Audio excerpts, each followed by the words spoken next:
Hello friends, welcome to Foodies by Neha. Holi आ गई है और होली की तैयारियां स्टार्ट होती हैं जब हम गुजिया बनाते हैं। तो गुजिया यहाँ जो मैंने बनाई है दोस्तों, आज ये बिना मोल्ड के बनाई है। तो इनका कितना सुंदर डिज़ाइन है, आप देख ही सकते हैं। और जब आप इनको तलेंगे तो आप देख सकेंगे कहीं भी जो गुजिया है वो फटेगी नहीं और बहुत ही सुंदर तरीके से सिकेगी। और साथ ही साथ जो हम स्टफिंग भरेंगे दोस्तों, तो वो पूरी गुजिया में बहुत इवनली स्प्रेड होगी। तो ये कुछ खास बातें रहती हैं जब हम गुजिया बनाते हैं। तो मैं आपको एक गुजिया ब्रेक करके दिखाती हूँ, देखिए कितनी खस्ता बन के तैयार हुई है। और जो स्टफिंग है वो देखिए कितना इवनली अच्छे से भरी हुई है। तो चलिए देखते हैं परफेक्ट गुजिया कैसे बनाई जाती है। तो यहाँ मैंने एक बर्तन लिया है, इसमें मैं डालूंगी 1.5 कप जितना मैदा। तो ये मैंने मैदा डाल दिया है। अब गुजिया के स्वाद को थोड़ा-सा बढ़ाने के लिए हमेशा गुजिया में आपको नमक ऐड करना चाहिए। तो यहाँ मैं 1 चुटकी जितना नमक डाल रही हूँ। और इसके बाद हम मोयन देने के लिए यहाँ पे घी का यूज़ करेंगे। तो यहाँ पे मैंने देख सकते हैं आप मेल्टेड घी का यूज़ नहीं किया है। तो मैं यहाँ पे 2 बड़े चम्मच जितना घी इसमें डाल रही हूँ। आप तेल से भी मोयन लगा सकते हैं दोस्तों, लेकिन अगर आप घी से लगाते हैं ना तो आपकी जो गुजिया है वो और भी ज़्यादा खस्ता बनेगी। तो अच्छे से हमें घी को यहाँ पर मिक्स करना है मैदे के साथ में और बहुत ही अच्छी तरीके से हम इसका मोयन लगाएँगे। अब आप जब हाथ में लेंगे आटे को और होल्ड करेंगे तो देखिए इस तरीके से मुठिया बन जाएगी। यानी कि आपका जो मोयन है वो बहुत ही परफेक्टली लगा है। अब आप थोड़ा-थोड़ा सा पानी डालते जाएँ और इसको डो बनाएँ। तो इसको आपको सख्त डो लगाकर तैयार करना है। और जो पानी है वो यहाँ मैंने रूम टेम्परेचर पे लिया है। तो आप देख सकते हैं यहाँ जो आटा है वो गूँथ के रेडी हो गया। अच्छे से मसलें मैदे को, देखिए इस तरीके से कम 2 से 3 मिनट के लिए। और फिर मैदे को ढक के रख देंगे 10 से 15 मिनट के लिए। तब तक हम इसके लिए स्टफिंग रेडी कर लेंगे। स्टफिंग रेडी करने के लिए सबसे पहले मैंने कढ़ाई ली है, इसमें 1 चम्मच घी डालेंगे। घी मेल्ट हो जाएगा दोस्तों, उसके बाद इसमें हम कुछ ड्राई फ्रूट ऐड करेंगे। तो मैंने यहाँ 2-2 चम्मच ही बादाम, पिस्ता और काजू लिया है। इसको हम घी में अच्छे से रोस्ट करेंगे। तो अगर आप बारीक काट के इस समय आप इसको इस तरह से फ्राई करेंगे दोस्तों, तो वो जल्दी जल जाता है और हल्की-सी कड़वाहट आ जाती है। तो आप हमेशा ध्यान रखिए, पहले आप ड्राई फ्रूट्स को इस तरह से अच्छे से घी में पका लें, हल्का-सा गोल्डन कलर आने तक। और उसके बाद ही आप इसको बारीक कट करें। तो यहाँ देख सकते हैं काजू में और सब में, सभी ड्राई फ्रूट्स में अच्छे से कलर आना स्टार्ट हो गया है। इसको हम ज़्यादा नहीं करेंगे कुक, नहीं तो अदरवाइज़ ये जलने लगेगा। तो इमीडिएट हम यहाँ पे इसको एक प्लेट में निकाल लेंगे। देखिए यहाँ मैंने निकाल लिया है और इसको हम ठंडा होने पर बारीक कट कर लेंगे। कढ़ाई में ऑलरेडी घी है तो इसी घी में मैं ऐड कर रही हूँ 3 चम्मच जितना सूजी, जिसे हम रवा भी कहते हैं। और स्लो फ्लेम पे हम सूजी को तब तक भूनेंगे जब तक कि इसका जो कलर है वो हल्का सा लाइट ब्राउन नहीं हो जाता। देखिए इस तरीके से। और इसी समय मैं इसमें ऐड करूँगी 4 चम्मच जितना नारियल का बुरादा, जिसे डेसिकेटेड कोकोनट भी कहते हैं। इसे भी हम 1 से 2 मिनट के लिए इस तरह से पकाएंगे स्लो फ्लेम पर। सभी चीज़ें बहुत अच्छे से भुन गई हैं। अभी मैं इसमें डालूँगी 1 कप जितना मावा। ध्यान रखिए दोस्तों, फ्लेम हमें थ्रू आउट स्लो रखना है।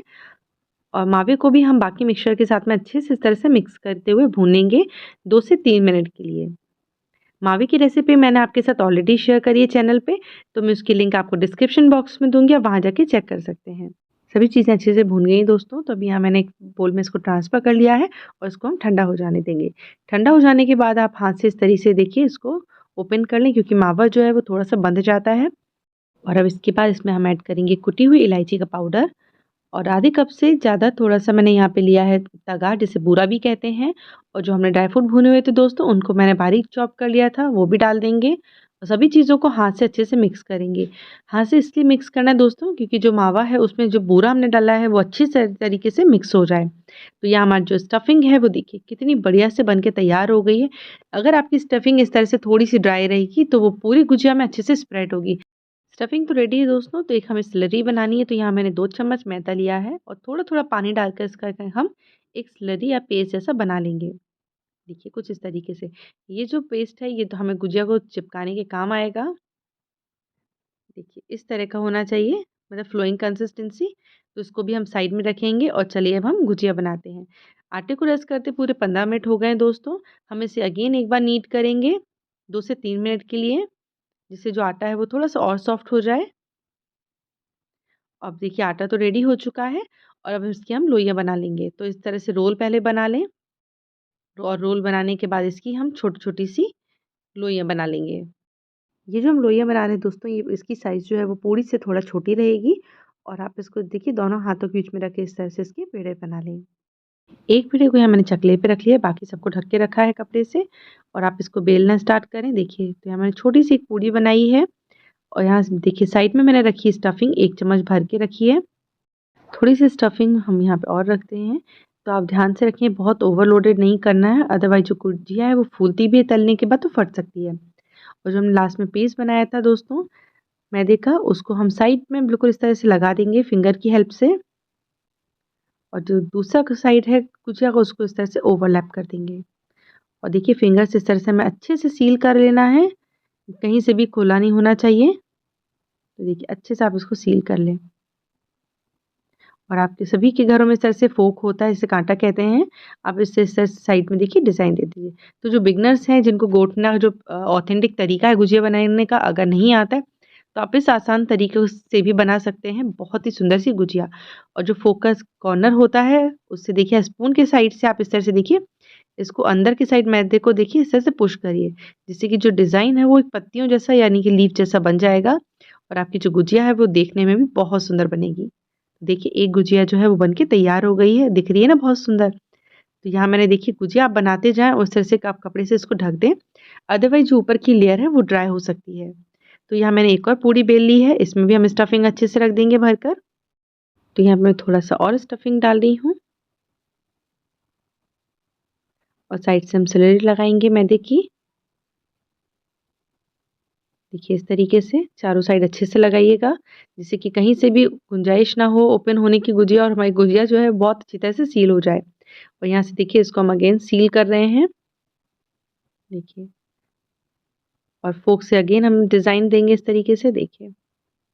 दूसरे बहुत से लोग स्टफिंग में यूज़ करते हैं किशमिश का, मैं यहाँ प्रेफ़र नहीं करती क्योंकि जो किशमिश होती है दोस्तों जब हम उसको तलते हैं तो वो फूलने लगती है और सम टाइम उसके कारण जो गुजिया है वो फटने के चांसेस बढ़ जाते हैं। तो आप किशमिश को अवॉइड करके बाकी सारे ड्राई फ्रूट्स डाल सकते हैं। फ़ोर्क से भी मैंने डिज़ाइन दे दी है और अगेन देखिए फ़ोर्क के कॉर्नर से मैं यहाँ पे फिर से इसको पत्तियों जैसा शेप दे रही हूँ। तो थोड़ी-थोड़ी डिस्टेंस में आप इसको इस तरह से देखिए थोड़ा-सा डिज़ाइन देते जाएँ। इस गुजिया को बनाना बहुत आसान है दोस्तों और ये काफ़ी ज़्यादा सुंदर दिखती है। तो यहाँ देखिए एक और गुजिया बन के जो है वो तैयार हो गई है। लीजिए। तो इसी तरीके से मैं बाकी सारी गुजिया जो है बनाकर तैयार कर लूँगी। तो आप देख सकते हैं बहुत सुंदर सी हमारी जो गुजिया हैं वो बन के तैयार हो गई हैं। चलिए हम इनको फ्राई करेंगे। तो यहाँ मैंने गुजिया को फ्राई करने के लिए तेल लिया है और इसको मैंने मीडियम हॉट गरम किया है। फ्लेम को स्लो पर रखेंगे और सारी गुजियाओं को एक-एक करके इसमें डालेंगे। तो जितनी कढ़ाई में बने उतनी ही गुजिया डालें दोस्तों, जिससे पलटते समय प्रॉब्लम ना हो और लो टू मीडियम फ्लेम पर हम इनको फ्राई करेंगे। ध्यान रखें दोस्तों अभी एकदम से आप इसमें कलछी ना लगाएँ। इसको 2 मिनट तक पहले फ्राई होने दें, उसके बाद ही हम इसको पलटेंगे। गुजिया को जितना परफेक्ट बनाया जाता है दोस्तों, उतना ही ध्यान हमें इसके तलते समय रखना चाहिए। अदरवाइज़ जो गुजिया है वो इवनली सिकेगी नहीं। तो आप स्लो फ्लेम पर अगर आप इसको फ्राई करेंगे तो इसके ऊपर बबल्स नहीं आएँगे और बहुत इवनली सिकेगी हमारी गुजिया और बहुत ही सुंदर कलर आएगा। अच्छे से पलटते हुए दोनों साइड इसको लाइट गोल्डन कलर होने तक हम इसको सेकेंगे। तो देखिए जो गुजिया है वो एक सिक कर तैयार हो गई। देखिए कितनी प्रॉपर सिकी है और इसी से पता चल रहा है कि हमारी जो गुजिया है वो बहुत ही खस्ता भी बनकर तैयार हुई है। तो एक-एक करके मैं गुजिया को यहाँ पर एक झारे में निकाल लूँगी, जिससे जो एक्स्ट्रा ऑयल है वो वापस कढ़ाई में आ जाए। तो बस कुछ खास बातों का ध्यान रखें, जो मैंने आपके साथ इस वीडियो में शेयर करी है और आप भी इतनी सुंदर और परफेक्ट गुजिया घर पर बना पाएँगे। तो बिगिनर हो या जिनको पहले बनाने में दिक्कत आई हो गुजिया, वो सब इतनी ही परफेक्ट गुजिया अपने घर पर बना पाएँगे। तो यहाँ देखिए सारी गुजिया बनकर रेडी हो गई हैं। तो आप इस होली पे बनाइए बिल्कुल परफेक्ट गुजिया इसी स्टाइल में। अगर आपको वीडियो पसंद आया हो दोस्तों तो चैनल को लाइक, शेयर और सब्सक्राइब करें।